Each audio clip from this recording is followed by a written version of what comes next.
Bonjour à toutes et à tous, voici les analyses du SP500 et de l'euro-dollar pour le mercredi 26 mars. Le SP500 reste toujours dans cette zone de congestion latérale compris entre 1831 et 1880 points, et ce depuis plus d'un mois maintenant.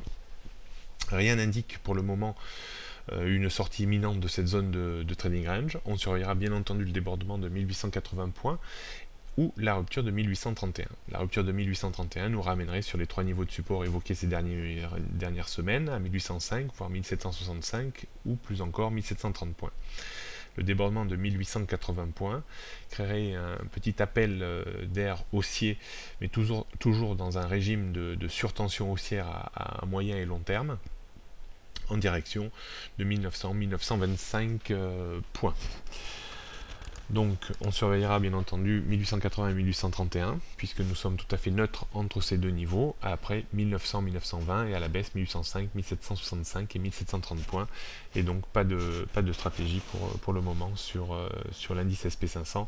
On a eu l'occasion de faire un break-even et de racheter nos positions sur notre point d'entrée vers 1845-50.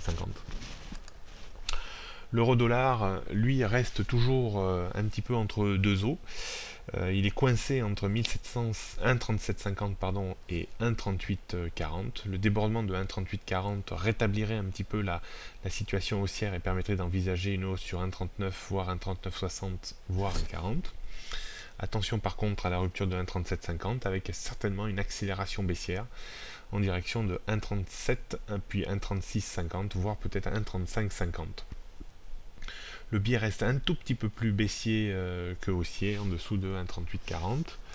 Donc on surveillera bien sûr 1,3840 en résistance, 1,39, 1,3960, 1,40 et en support 1,3750, 1,37, 1,3650, 1,3550. Et comme je vous l'ai dit, la tendance reste pour moi un petit peu baissière en dessous de 1,3840. Pas de stratégie pour le moment. Bonne journée à tous, à demain jeudi.